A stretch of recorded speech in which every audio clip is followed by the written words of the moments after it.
할렐루야. 오늘도 함께 예배 드릴 수 있음에 우리가 감사하면서 오늘도 살아계신 하나님을 기쁨으로 함께 찬양하며 나아가길 원합니다. 갈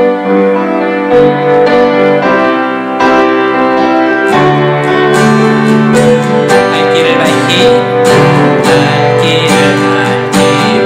보이시니 주 앞에 빨리 나갑시다. 우리를 찾는 구주 예수 도돌아시네. 죄악 벗은 우리 영혼은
함께 영상으로 예배하지만 그러나 우리가 이 시간 드리는 예배가 신령과 진정으로 드려지는 예배 되게 해달라고 하나님 우리의 예배를 기뻐 받으시고 우리가 예배하는 각 처소에서 각자의 자리 가운데서 하나님 임재하시고 하나님 우리 함께 하셔서 예배를 기뻐 받아 주시옵소서. 우리 말씀 전하시는 우리 목사님을 위해서도 우리 시간 같이 한번 기도하며 나아가겠습니다. 하나님 감사합니다.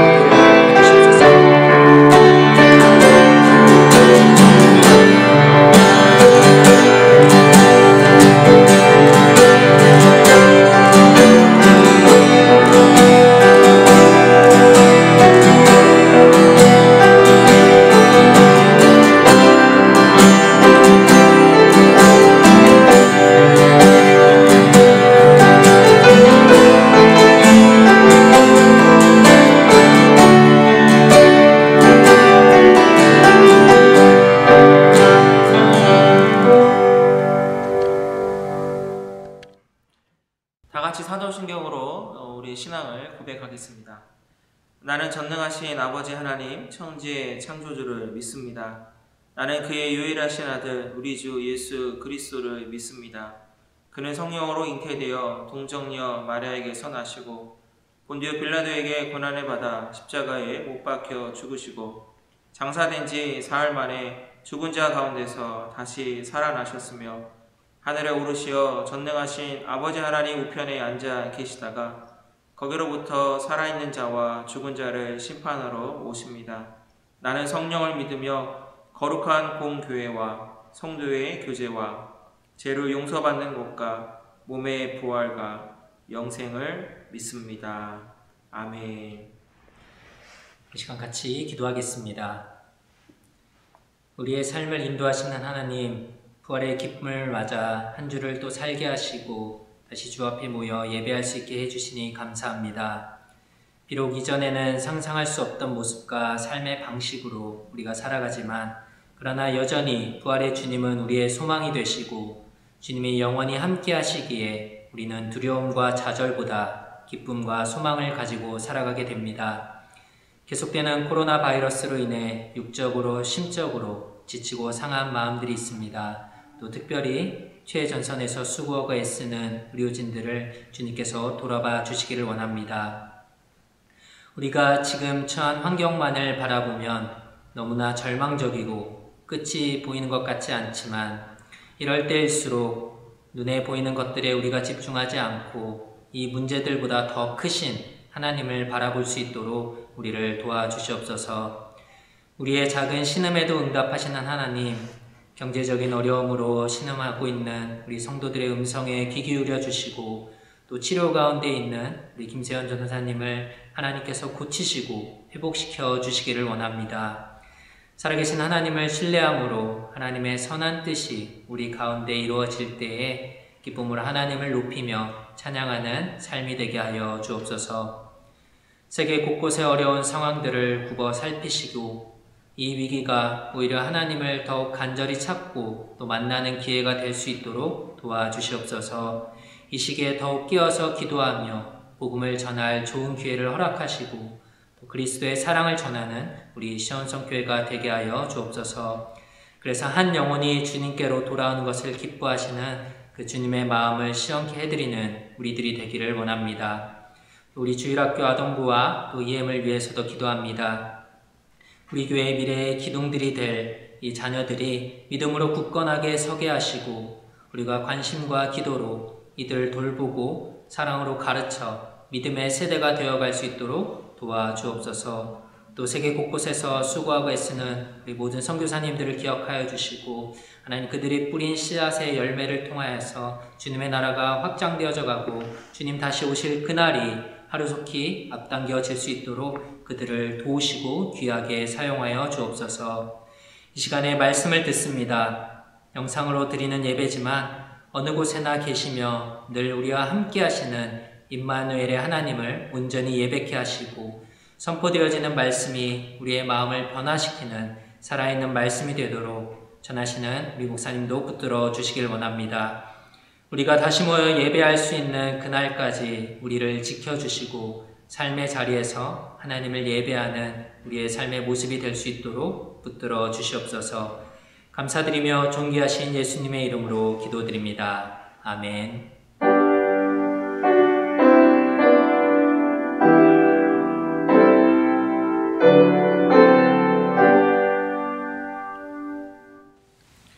찬송가 370장 찬양하시면서 봉헌하도록 하겠습니다.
아버지 하나님, 한 주간도 저희들 또 지켜주시고 함께 해주셔서 감사합니다. 계속되는 어려운 상황 속에서도 주님을 믿는 믿음을 더욱더 강하게 하여 주시고, 우리 사랑하는 성도들 정말 하나부터 열까지 세밀하게 우리 주님의 보호하심 가운데 거할 수 있도록 인도하여 주시옵소서. 하나님, 마땅히 드려야 될 것들을 주님 앞에 드립니다. 그러나 주님 아시지요. 그 어느 때보다도 어렵고 힘든 마음과 또 형편을 갖고 드리는 분들도 계십니다. 아버지 하나님, 그분들이 드리는 10의 예물과 감사의 예물과 주일 헌금과 선교에 대한 헌금과 기타 여러 가지 모양의 모든 예물들 가운데 하나님, 주님의 그 마음으로 함께 받아 주시옵소서. 그러나 주님, 저희들 어렵고 힘들다고 주님의 마땅히 드려야 될 것들을 혹시라도 소홀하지 않도록 주여 우리들의 마음을 붙들어 주시고, 오히려 아버지 하나님, 힘들고 어려울 때 드려지는 이 부분, 어찌 보면 하나님을 우리가 그 마음을 흡축하게 됨을 통하여 더 많은 주님의 은혜와 사랑과 축복을 받을 수 있는 귀한 통로가 될 수 있도록 인도하여 주시옵소서. 아버지 하나님, 특별히 이런 시기에 또 힘들어하고 계시는 우리 사랑하는 성도들을 기억해 주시기를 원합니다. 육체적으로 어려움 가운데 있는 성도들을 기억해 주시기를 원합니다. 하나님, 치료의 광선을 바라소서. 치료하는 여호와라 하셨으니 그 여호와를 바라보는 귀한 영혼들에게 주께서 아버지 하나님 귀한 치료의 역사가 있게 하여 주옵소서. 믿음대로 주님 된다 하셨는데, 하나님, 그 믿음이 어떠한 믿음입니까? 주여, 정말 옷자락만 잡아도 낫겠다는 믿음, 떨어지는 부스러기만 주셔도 낫겠다는 믿음으로 아버지 하나님, 그 믿음만을 보시는 주님의 은혜와 그 역사가 임하게 하여 주시옵소서. 하나님, 이 어려운 때에 특별히 하나님, 앞이 보이지 않아서 캄캄하기도 합니다. 하나님, 그러한 어둠 속에서 헤매고 있는 우리 사랑하는 성도들이 있다면 주님, 유일한 빛 되신 예수 그리스도가 그 어둠 가운데 빛으로 다가와 주셔서 하나님, 피할 길을 허락하시고 하나님, 어둠을 뚫고 나갈 수 있는 인도자가 되어 주시옵소서. 우리 사랑하는 자녀들을 주여 주님 붙들어 주셔서 아버지 하나님 주시는 지혜와 명철이 그 어느 때보다도 더욱더 잘 배워지고 기억나고 말씀으로 하나님 앞에 나아갈 수 있는 시기들이 될 수 있도록 인도하옵소서. 아버지 하나님, 아뢰지 못한 것들 주님 기억하시고 하나님 함께하여 주시옵소서. 예수님의 이름으로 축복하며 기도드립니다. 아멘. 오늘 주시는 말씀은 사도행전 20장 13절에서 16절까지 말씀입니다. 사도행전 20장 13절에서 16절까지 말씀입니다. 우리 한 목소리로 같이 읽겠습니다. 우리는 앞서 배를 타고 아소에서 바울을 태우려고 그리로 가니 이는 바울이 걸어서 가고자 하여 그렇게 정하여 준 것이라. 바울이 아소에서 우리를 만나니 우리가 배에 태우고 미둘레로로 가서 거기서 떠나 이튿날 기오 앞에 오고 그 이튿날 사모에 들르고 또 그 다음날 밀레도에 이르니라. 바울이 아시아에서 지체하지 않기 위하여 에베소를 지나 배 타고 가기로 작정하였으니 이는 될 수 있는 대로 오순절 안에 예루살렘에 이르려고 급히 가미러라. 아멘. 우리 말씀에서 잠깐 기도하겠습니다. 아버지 하나님, 그 어느 때보다도 말씀의 힘과 능력이 저희들을 사로잡아 주시기를 원합니다. 그리고 힘을 주십시오. 영적인 능력을 우리에게 허락하여 주시옵소서. 이 시간 우리에게 말씀하시는 주님을 기대하며 나아갑니다. 우리 안에 계신 성령님께서 하나님 깨닫게 해주시고 다짐하고 결단하게 하여 주옵시고 또 그렇게 살아내도록 도와주시옵소서. 부족한 종을 주여 주의 보혈로 덮어주시고 오직 대원의 통로로만 사용케 하여 주옵소서. 예수님의 이름으로 기도드립니다. 아멘. 우리 옆에 분하고 이렇게 인사하겠습니다. 우리 오늘은 이렇게 인사합니다. 하나님이 함께 하십니다. 우리 이렇게 인사하겠습니다. 하나님이 함께 하십니다. 네, 오늘 본문을 보면 그리 큰 사건이나 중요한 이야기가 없습니다. 드로아에서 아소로 가고 아소에서 미둘레네 또 기오 그 다음에 사모에 들렀다가 밀레도로 갔다. 이게 답니다. 드로아에서는 지난 시간에 나누었던 그 청년 유두고가 떨어졌다가 다시 죽었는데 다시 살아난 이야기가 있었지만 아소, 미둘레네, 기오, 사모, 그 다음에 밀레도 이런 도시들에서는 별다른 사건이 없습니다. 다만 이제 밀레도에서는 우리가 다음 주에 볼 이제 장로들을 청해서 이제 고별 설교를 하는 장면이 나오긴 하지만 별다른 큰 기록이 없습니다. 하지만 13절을 보면요, 의아한 일이 하나 나옵니다. 드로아에서 아소로 가는 방법인데요, 바울을 제외한 다른 일행들은 배를 타고 가는데 바울만 혼자 걸어가는 겁니다. 그리고 14절에 보면 아소에서 그 일행들이 바울을 기다린 걸로 봐서는 배를 타고 가는 것이 걸어가는 것보다 더 빨랐다는 얘기입니다.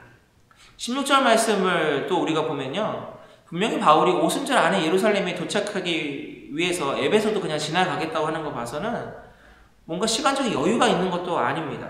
아무리 생각해도 앞뒤가 좀 맞지 않는 바울의 행동인 것 같습니다. 또 13절 마지막을 보시면 그렇게 정하여 준 것이라고 되어 있습니다. 이게 그 원어를 풀이하면요, 명령하다, 지시하다라는 뜻입니다. 이 정도로 강하게 바울이 나는 앗소까지 걸어갈 테니까 당신들은 배를 타고 먼저 가시오 라고 강하게 어필했다는 것입니다. 드로아에서 앗소까지는 뭐 여러 거리가 있습니다. 뭐 30km다, 뭐 40km다, 뭐 현재는 뭐 차로 갔더니 뭐 60km 정도 나온다, 뭐 이렇습니다. 노년의 바울의 상태로 본다고 한다면 하여튼 하루 동안에 걸어가기에는 좀 벅찬 길임은 맞습니다. 뭐 지금처럼 평탄한 길도 아니고요, 또 무슨 말이나 여러 가지 뭐 도구를 사용한 것도 아닙니다. 또한 이때 당시에 사도 바울은 제가 몇 번 말씀드렸지만 노년입니다. 그러한 몸 상태로 이 길을 하루 동안에 간다는 것은 아무래도 좀 불가능할 것 같고요, 수축하는데 1박 2일 정도 걸리지 않았겠냐 생각합니다. 또한 1박 2일 동안 갔다고 한다는 것은 가는 길에 밤에 노숙도 했을 가능성이 있다는 것입니다. 이런 맥락에서 보자면 개인적으로 궁금해졌습니다. 왜 굳이 바울이 왜 일행하고 떨어져서 혼자 걸어가려고 했을까라는 것입니다. 바울을 보면요, 예수님 만날 때도 혼자 가다가 만난 게 아니었거든요. 다메섹 도성에서 만났을 때 예수 믿는 사람들 잡으러 갔습니다. 일행들이 있었다는 것이죠. 그리고 바울의 전도 여행을 보면 항상 동역자가 있었습니다. 뭐 어쩔 수 없이 그 도망치다가 보니까 헤어져가지고 어쩔 수 없이 떨어진 경우들은 있지만 사도 바울만큼 혼자서 안 다니는 사람도 없습니다. 그런데도 불구하고 오늘은 본인 혼자 스스로 좀 떨어져서 있겠다는 것입니다. 그러다가 문득 이스라엘 성지순례를 갔다가 광야에서 본 그 장면이 생각이 났습니다. 그게 뭐였냐면 사막길을 걷는 사람들이었거든요. 여리고에서 예루살렘까지 약 걸으면 하루 정도 걸린답니다. 여행객 중에서 일부러 그래서 가이드를 고용해가지고 여리고에서 예루살렘까지 그 광야길을 걷는 사람들, 그런 프로그램이 있다고 합니다. 광야라는 특별한 장소를 생각해보면 우리 특별히 믿는 신앙인들에게 참 많은 의미를 또 생각을 주게 되는 장소 같습니다. 이렇게 묵상을 계속 이어나가다 보니까요, 또 어떤 생각도 드냐면 하나님을 만날 때 1대1로 만난 사람들이 성경에 참 많다라는 것입니다. 아브라함이 하나님과의 그 언약을 갱신할 때요, 아브라함 혼자 있었습니다. 야곱이 외삼촌 라반의 집에 도망갈 때 그는 혼자였고요, 또 밤에 노숙하고요, 그러다 보니까 밤에 하늘 문을 봅니다. 그리고 그곳을 돌을 쌓고 베델로 칭하죠. 모세도 하나님이 콜링하셨을 때는 분명히 혼자였습니다. 가시떨기 나무에 불이 붙었을 때 그때 모세 혼자였습니다. 여호수아도 마찬가지입니다. 특별히 사무엘 선지자 어떻습니까? 자고 있는데 부르시죠. 혼자 부르셨습니다. 예수님은요, 세례 받으시고 난 다음에 무려 40일 동안 광야로 스스로 들어가셨습니다. 그리고 혼자의 시간을 갖습니다. 그리고 다음에 공생활을 시작하십니다. 저도 한번 생각해 봤습니다. 누군가와 함께 수련회나 모임을 통해서도 은혜를 체험하고 또 받은 은혜가 많습니다. 뭐 방언 같은 거, 또 중생 체험 같은 거는 수련회를 통해서 제가 학창시절에 했습니다. 그런데요, 목회자로 콜링을 받은 건 누군가와 같이 있을 때가 아니고요, 저 혼자 있을 때였습니다. 혼자 밤에 교회에서 기도하는 그 시간에 환상을 통해서 예수님이 친히 저에게 오셨고 저를 콜링해 주셨습니다. 또 한 번 제가 좀 방황하던 때가 있어서요, 그때 다시 한번 주님 앞에 콜링을 요청했던 때가 있습니다. 그때도 기도원에서 혼자 금식하며 기도할 때 하나님은 저에게 찾아와 주셨습니다. 또 이민 사역하면서 특별히 담임 목회지를 놓고 기도할 때도 금식하며 그 방에 혼자 있을 때 하나님이 저에게 성령의 강한 감동으로 찾아와 주셨습니다. 생각해 봤더니 혼자 있을 때 만난 하나님과 수련회나 기타 모임을 통해서 만난 하나님의 은혜가 좀 달랐습니다. 뭐라고 좀 표현해야 될지 모르겠는데요. 혼자 만나는 하나님은 뭔가 하나님과 1대1의 말씀하심이 있었습니다. 특별한 결정이나 결단을 하게 만드셨습니다. 그러한 만남으로 이끄셨던 것을 기억나게 하셨습니다. 오늘 본문의 바울이 그렇습니다. 1박 2일 동안 앗소까지 걸어가면서 아마 바울은요, 자신의 마지막을 아마 생각했을 것 같습니다. 그 마지막 길을 주님께 의탁하고 마음에 결심하고 또 행동에 결단을 한 것 같습니다. 그리고요, 그 마지막은 결코 좋은 마지막이 아닐 것이라는 것을 사도 바울은 알았던 것입니다. 그 길은 고난과 최후 죽음이 기다리고 있을 것을 알았습니다. 마치 예수님이 십자가가 어떠한 것을 아시고도 한 발 한 발 그 길을 향해 가셨던 것, 그 부분과 좀 매치가 됩니다. 사도행전 20장 22절에서 24절입니다. 다음 주에 볼 건데요. 거기에 보면 이렇게 되어 있습니다. 보라, 이제 나는 성령에 매여 예루살렘으로 가는데 거기서 무슨 일을 당할는지 알지 못하노라. 오직 성령이 각성해서 내게 증언하여 결박과 환난이 나를 기다린다 하시나 내가 달려갈 길과 주 예수께 받은 사명 곧 하나님의 은혜의 복음을 증언하는 일을 마치려 하면은 나의 생명조차 조금도 귀한 것으로 여기지 아니하노라. 아멘. 이 말씀으로 우리는 충분히 바울이 앗소까지 걸어가면서 어떠한 마음으로 걸었는지 알 수 있습니다. 그는 혼자 걸은 게 아니고요, 성령에 매여 성령님과 함께 걸었습니다. 또한 환난이 기다리는 예루살렘이지만 그 길을 향해서 걸어갈 힘과 용기와 결단의 시간을 그 시간 동안에 갖게 된 것입니다.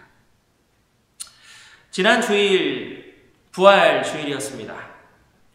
만나지 못할 상황이 되었기 때문에 저는 그 몇 주 전부터요, 부활주일 어떻게 해야 될까 솔직히 고민을 너무 많이 했습니다. 조금 더 의미 있고 조금 더 특별하게 할 수는 없을까 생각했습니다. 한국을 보니까 드라이브 스루로 무슨 와가지고 그렇게 예배도 드린다고 하지만 그 현실적으로 저희는 불가능합니다. 주파수를 사용할 수가 없죠. 또 찾아가는 성찬식도 솔직히 생각해 봤습니다. 그런데 사회적 거리두기, 또 성찬이라는 것이 가까이에서 해야 되고 또 뭔가 제가 또 이렇게 멘트도 해야 되고 하기 때문에 이게 사회적 거리두기에서는 분명히 위배되는 것 같아서 그것도 고민 많이 했는데 아닌 것 같았습니다. 그러다가 고민한 게 뭐냐면 내가 한 분 한 분 찾아가 보자. 사회적 거리를 두고 만나는 것은 또 그것이 지금 현재 있는 법에 위배는 안 되니까 한번 찾아가 보자. 그 결심을 했습니다. 지난 주일날 그래서 찾아간 가정수가요, 총 청년 가정까지 합쳐서 32가정이었고요. 11시간 동안 돌았습니다. 그래도 하루 동안에 다 돌아올 수 있어서 너무 감사했습니다. 어떤 분들은 여전히 그대로이신 분들도 계셨고요. 어떤 분들은 조금 힘들어하신 분들도 계셨습니다. 그런데 어떤 분들은 대놓고 얘기는 안 하시지만 제가 뻔히 어떠한 상황에 있을지를 알만한 분들도 계셨습니다. 너무너무 어려운 상황에 처하신 분들도 있었습니다. 한 주 동안에 그 여러 커뮤니티 매체나 또 뉴스들을 접하면서요, 이러한 시간들이 계속되고 또 정부의 지원책이 발견되면서 그 외에 혜택을 받지 못하시는 분들, 또 혜택을 받지만 터무니없는 혜택 때문에 어려워하시는 분들, 또 그분들이 분노를 쏟아내는 글들을 제가 보게 되었습니다. 월 2,000불보다 덜 버시는 분들은요, 이 CERB라는 것이 오히려 더 많은 혜택을 주니까 너무 좋은 거죠. 근데 월 2,000불 이상을 버셨다가 레이오프를 당하신 분들, 근데 EIR에 신청하셨다가 이게 CERB로 전환되면서 한 달에 2,000불만 갖고 살아야 되는 경우가 발생한 거죠. 이런 분들은 보니까요, 엄청난 분노를 표출하고 계시더라고요. 제가 생각해도 그럴 것 같습니다. 월 6천, 7천, 많게는 그렇게 많이 버셨던 분들이, 그 이상을 버셨던 분들이 어느 날 이 아이로 전환됐는데 이 아이는 그래도 어느 정도 내가 냈던 그 세금 또 월급에 맞춰서 이제 이렇게 퍼센테이지를 주는데 CERB는 무조건 2,000불이니까요. 그런 분들에게는 정말 너무나도 터무니없는 그러한 금액이지 않을까라는 생각을 하게 됐습니다. 소상공인, 특별히 그 가게 하시는 분을 또 얘기를 들은 적이 있는데요.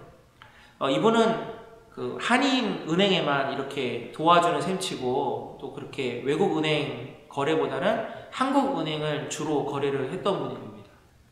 근데 이번에 그 소상공인을 위한 대출 프로그램이 있었다고 하네요. 근데 이 외환은행이나 신한은행은 그 프로그램에서 정보 보증에서 지금 제외된 상태라서 그 대출 프로그램을 이용할 수 없게 됐다는 것입니다. 너무너무 억울하고 힘들다는 것입니다. 또 어학연수생, 유학생, 또 워킹홀리데이로 온 청년들, 또 다른 교회 목사님들 얘기하다 보니까요, 이 비싼 돈을 주고 와가지고 이 수강료 다 내고서 어학연수를 하다가 오자마자 얼마 안 돼가지고 지금 이렇게 전환돼 버려가지고 어학연수인데 내가 사람하고 만나서 공부를 하겠다고 왔는데 영상으로 온라인으로 하고 있으니까 이건 도대체가 돈이 너무 아깝다라는 것이죠. 그 비싼 유학비를 내고서 학교를 가는데 실습도 제대로 하지 못하면서 하는 걸 보면서 화가 나는 학생들이 너무 많다라는 것입니다. 그러다 보니까 지금 돌아가려고 하는 학생들도 많고요. 돌아간 학생들도 있고요.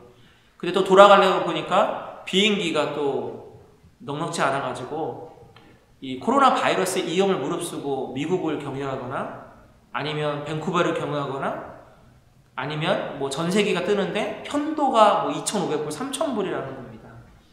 이 모든 것들이 너무나도 불공평하다라는 것이죠.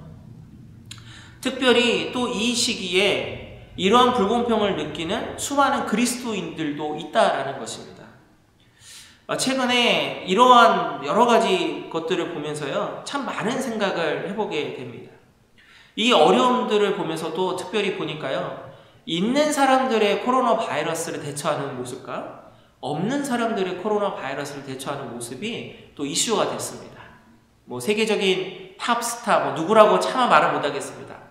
자기의 그 넓은 집에서 그 욕조에 이 꽃잎을 이렇게 띄워놓고서 그러고 나서 갇혀 지내는 게 힘들다고 하지를 않나.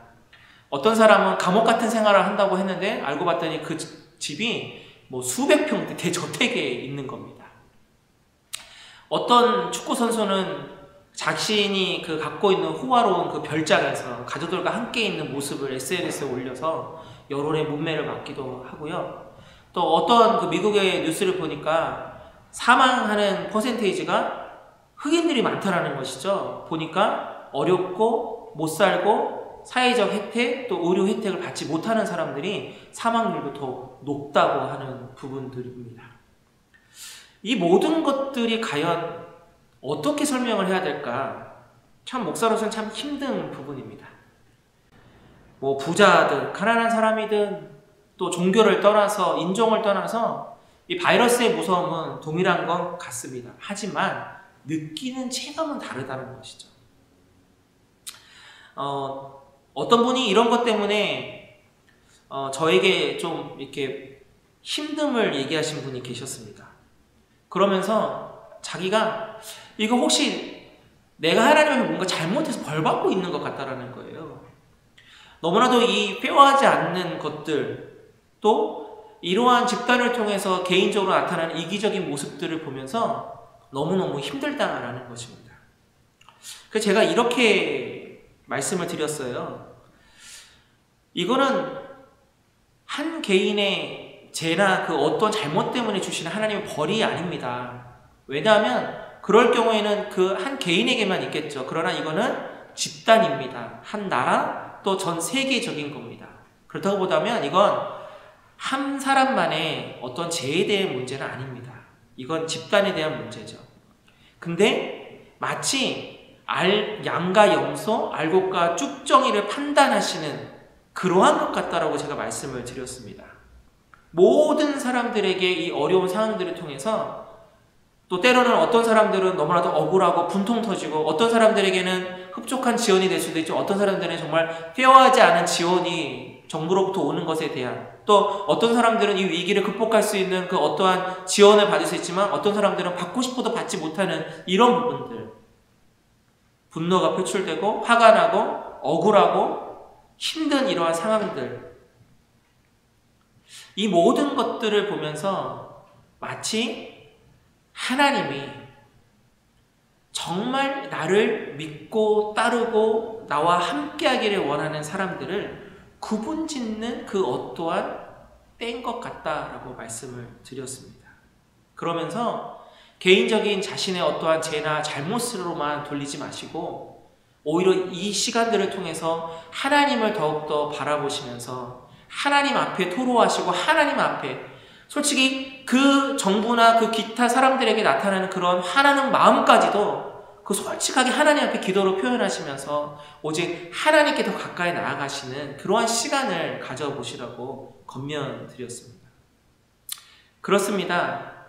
지금은요, 우리가 원하지 않았는데도 불구하고 강제적으로 그 어떠한 무리에서 벗어나 있는 시기입니다.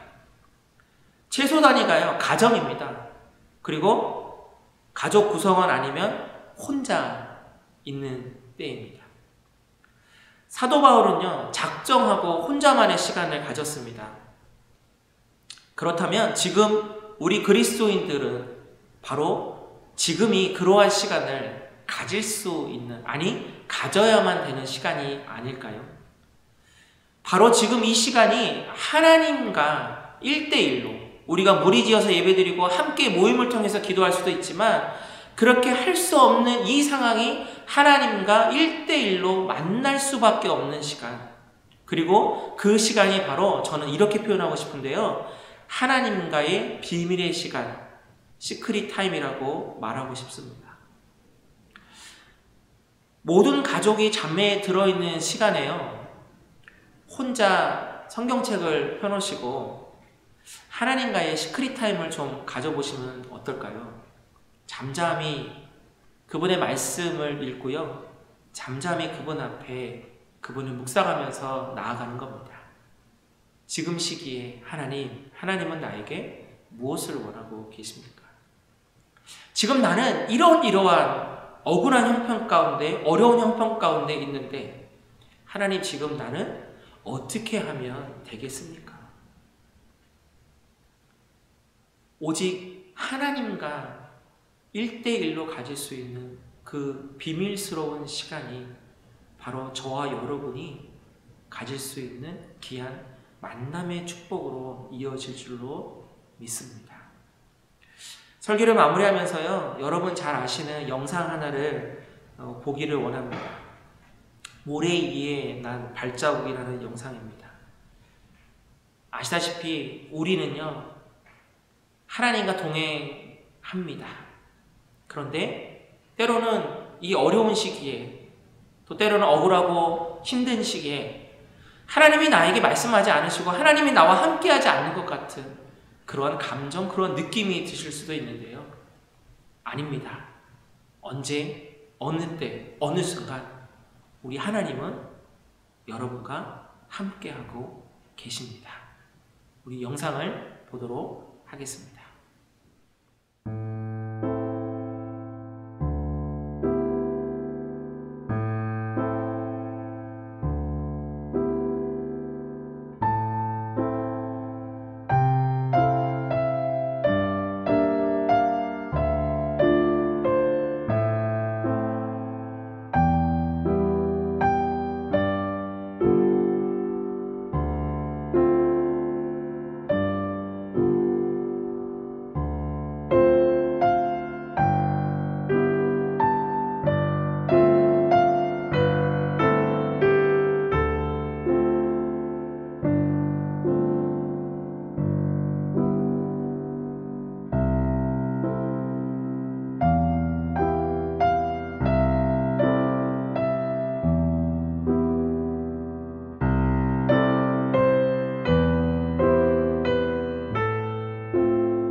우리 오늘은 찬양을 먼저 하고요.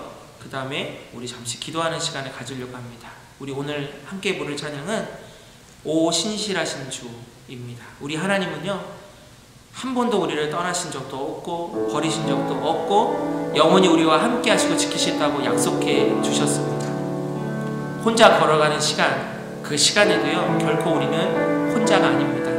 바로 하나님이 영원히 저희와 함께 하십니다. 우리 믿음으로 고백하면서요, 우리 찬양하며 나아가겠습니다.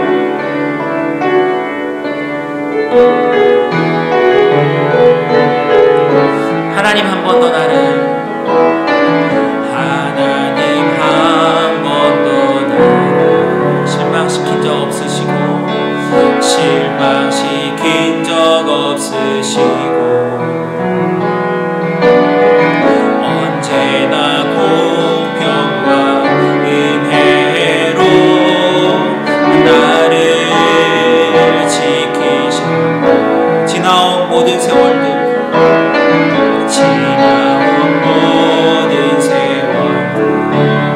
돌아보아도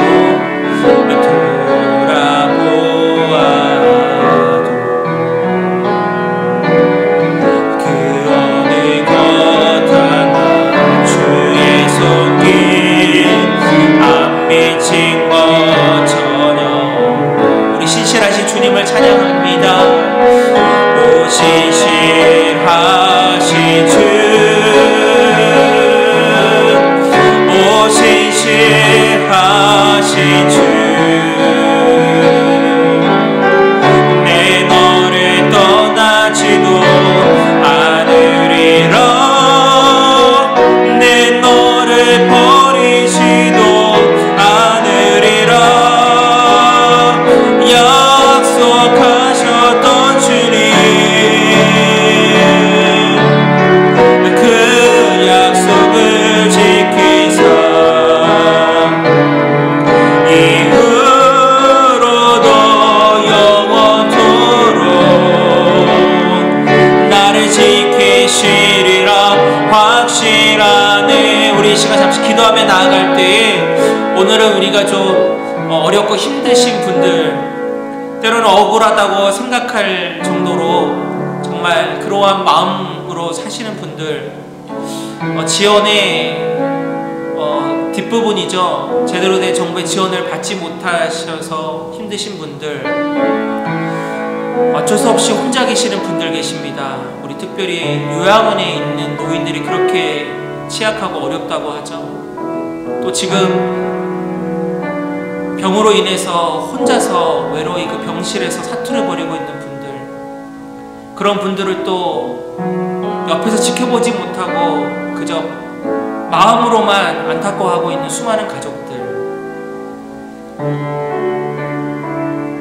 우리가 다 알 수 없는 그러한 부분들이 많이 있습니다.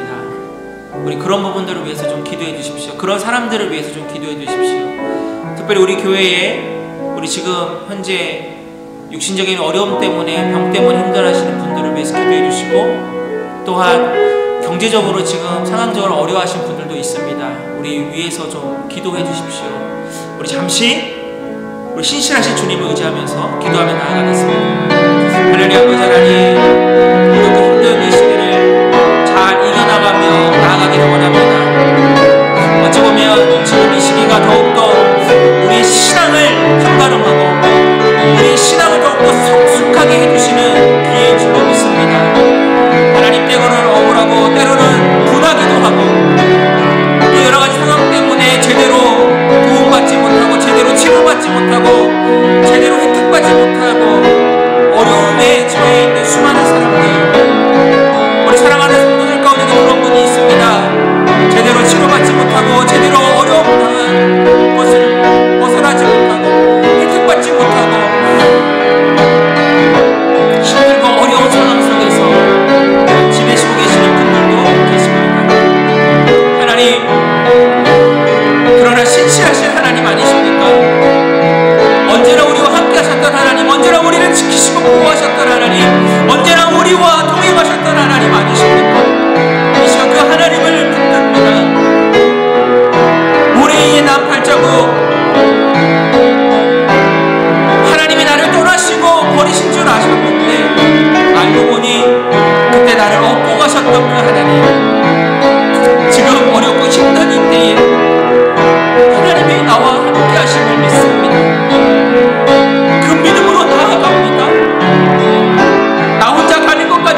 소망의 주님을 바라보길 원합니다. 소망의 주님을 바라보기를 원합니다. 이때에 오히려 내 믿음이 흔들리고 내 생각이 흔들리는 것이 아니라 오히려 이때가 바로 내 신앙을 붙들고 더욱더 하나님을 의지하고 바라보며